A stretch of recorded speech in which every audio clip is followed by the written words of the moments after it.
معلومه دا ستا خاموشي چې کومه ده دا په ورځ د آخرت ستا دپاره د جهنم ذریعه او سبب وګرځېږي. ولې خاموش یې؟ ولې خاموش یې؟ وجه څه شته؟ ولې دې پر خوله لاس نیولی دي؟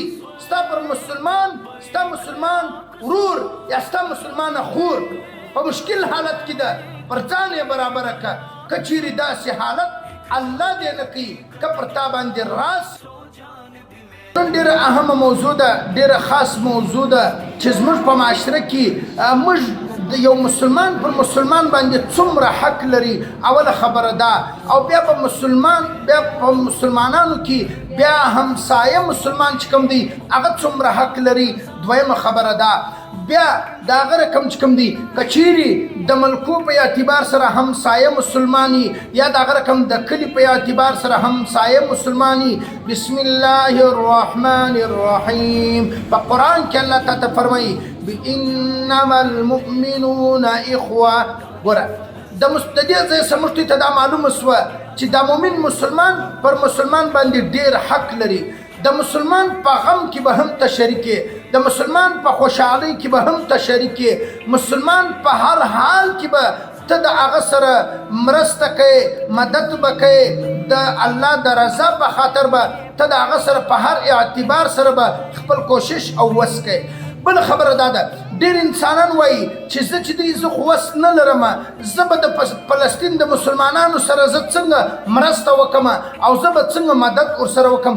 ډېر انسانان دا خبره کوي او ډېر انسانان دا خبره کوي وایي زه چې کوم دی لیرې یم، زه د فلسطین د مسلمانه سره یا د هغه رقم په بل ځای کې د بل مسلمانه سره به زه مدد څنګه وکړم، زه خو چې دی لیرې یم.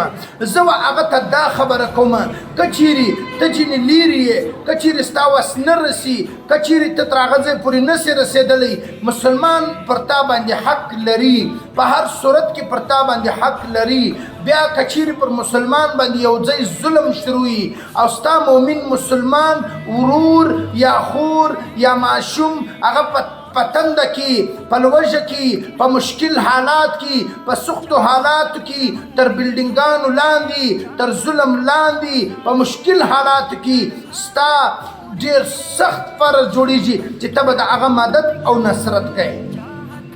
بیا بله خبره دا ده که چیرې ته ورتللی نسې د هغه په حق کې اوله خبره دا ده چې ته خو ورتللی نسې لیرې یې، ته به د هغه د مدد او د نصرت لپاره چې بله یو ذریعه نه یو ذریعه جوړېدله ته به د هغه مالي مدد کوې.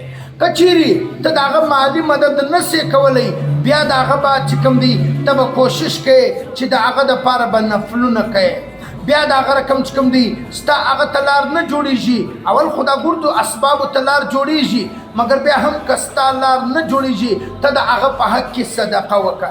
بیا د هغه رقم چې کوم دی که چیرې ستا لار نه جوړېږي ته د هغه په حق کې د قرآن ختم وکړه. نه ده معلومه چې مؤمن مسلمان یو ځای په مشکل کې په سخت حالات کې ستا دغه ته چیرې ناست یې هغه مؤمن مسلمان په کوم ځای کې ناست دی ستا دغه صدقه یا ستا دغه دعا یا ستا دغه د قرآن تلاوت یا عبادت د دې ځای څخه وده ته دومره زیاته فایده ورسوي چې د ده په ټوټل مسلمانانو کې په علاقو په وطن کې انقلاب به الله راولي. څه معلومه دا خو نه ده معلومه چې ستا دغه یو روپۍ صدقه په اخلاص سره په صحیح نیت سره د الله د رضا دپاره د الله ستا نیت پاکې د الله رضا مقصد دی او د مؤمن مسلمان ستا مسلمان ورور، ستا مسلمان خور، ستا مسلمانان ماشومان چې هغه تر بلډینګانو لاندې، هغه در په درې، هغه په مشکلاتو کې. اوس یوه خوا د فلسطین مسلمانان سول چې کفار و هغه ته سخت تکلیفونه رسوي، مګر د الله تعالی په فضل و کرم و مهرباني سره ستاسو د دعاو په برکت سره الله تعالی د هغو دومره مدد کوي چې انتها یې نسته. دا بل رخ له راسه ستا د هرات د زلزلې مسلمانان چې د شپې په یخ کې پراته دي، نه د هغه شړۍ لري، نه هغه تلتک لري، نه هغه یو بله ذریعه و سبب لري. ستا د هرات مسلمانان، ستا د هرات زنانې خوندي د سر پړونه یې نسته، ستا په تجریو په المارۍ کې ستا سره په کور کې کپړې زیاتې دي، ستا دغه زیاتې پړونې د دې د سر سایه وګرځېږي. الله به ستا په دغه مختصر عمل باندې د مغفرت ذریعه چې ده دغه عمل به د مغفرت ذریعه وګرځېږي. او بیا د هغه رقم چې کوم دی ستا په هرات کې د زلزلې چې کوم ځپلي انسانان دي، دردېدلي انسانان دي، هغه تصویرونه هغه ویډیوګانې چې ته ووینې، ستا چې کوم دی د اوښکو بجای به ستا تر سترګو وینې راتوی سي چې هغه په څومره سخت حالات کې دي. څو ورځې مخکې ما پر دې باندې خبره وکړه، څو ورځې مخکې ما پر دې باندې بیان وکړي چې دغه مرسته او مدد ضروري ورسره وکړي. په هر ځای کې چې مسلمان یې ته به خوا په بده یې دلیلو خبرې پرېږدوئ. ګرد عمر په دا کې پر موږ باندې تیر سلو چې دا خو تا دی کوي پلانی دی کوي پلانی دی کوي پلانی دی کوي. سار زه روان وم یو ځای په یو دکان کې 4-5 کسان سره لګیا دي، یو وایي پلانی دی دی، بل وایي پلانی دی دی، بل وایي پلانی ملک دی دی، بل وایي پلانی ملک دی دی. خالی اعتراضونه که دا اعتراضونه موږ کم کړل ختم یې کړل د الله تعالی په فضل و کرم و مهرباني سره په مسلمانانو کې به انقلاب راځي.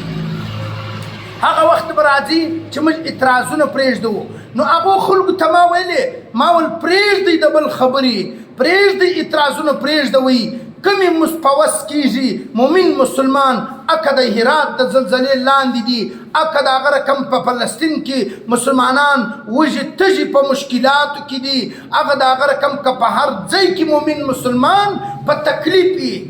که دې وس کېږي خبرې پرېږده، پرېږده باسونه پرېږده، پرېږده دلیل پرېږده، پرېږده خبرې پرېږده، وس ورسره وکړه.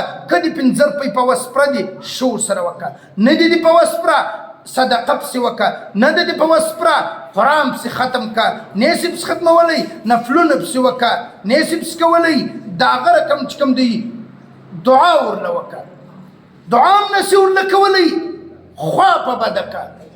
نه د معلومه دا ستا خاموشي چې کومه ده دا په ورځ د آخرت ستا دپاره د جهنم ذریعه و سبب وګرځېږي. ولې خاموش یې؟ ولې خاموش یې؟ وجه څه شته؟ ولې دې پر خوله لاس نیولی دي؟ ستا پر مسلمان، ستا مسلمان ورور یا ستا مسلمانه خور په مشکل حالت کې ده، پر ځان یې برابره کړه. که چیرې داسې حالت الله دې نه کوي که پر تا باندې راسي، بیا ستا شپه هم خراب سي، ستا ورځ هم خراب سي، ستا خوب هم خراب سي، ستا خوراک هم خراب سي، ستا لوږه او تنده هم خراب سي. بیا به ورته ته معلوم سي، بیا به ورته ته معلوم سي چې څومره سخت زور غواړي. پر ځان یې برابره کړه، پرېږده د جهان خبرې پرېږده، پرېږدي باسونه پرېږدوئ. خالي چې کوشش دې کېږي دعا ورله وکړه، خیرات پسې وکړه، صدقه ورله وکړه. او د هغه رقم که د هرات د مسلمانانو دپاره تی کوشش کوي چې زما دا 5 روپۍ یا زما دغه پلانکی هغه اسباب چې تر هغه پورې رسول غواړې، ډېره اسانه طریقه ده.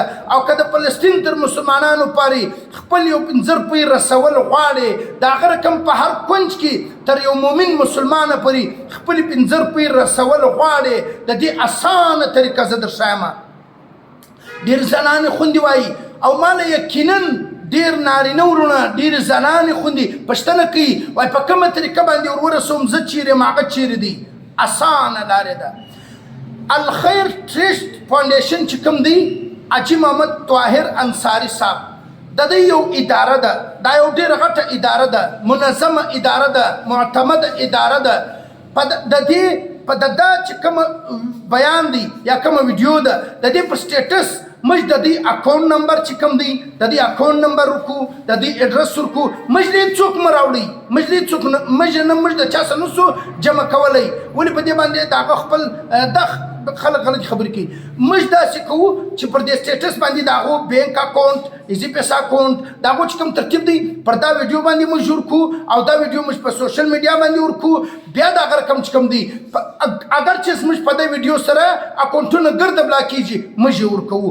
بیا د هغه رقم چې کوم دی د دې ویډیو چې کوم په دې کې کوم اکاونټ دی یا هغه څه چې دي دا ډایرکټ د حاجي محمد طاهر انصاري صاحب او دغه رقم د دې الخیر ټرست چې کوم فاونډیشن دی کوم ترتیب دی کوم سلسله ده دا با اعتماد اداره ده د دا په ذریعه باندې ستا 15 روپۍ ډایرکټ هلته مسلمانانو له رسېدلی سي او بیا خپل هغه څوک چې زړه وغواړي ډېر خلک ما څه پوښتنه کوي وایي په کومه طریقه یې واستوم دا یې طریقه ده په دغه طریقه هلته چې د دوی په اکاونټ کې جمع شوې هغه ډایرکټ ورسوي د هغو سره خپل سیسټم او ترتیب چې دی هغه موجوده دی نه ده معلومه وږي و تږي و په تکلیف په مشکل حالت کې په سخت حالت کې مسلمانان ستا د وجې څه هغو ته فایده ورسېږي ستا به په دنیا کې په آخرت کې د ګټې ذریعه او سبب وګرځېږي او بله خبره دا ده چې په کوم ځای کې کافر د مؤمن مسلمان سره ظلم کوي که دعا نسي ورله کولی که نفلونه نسي ورله کولی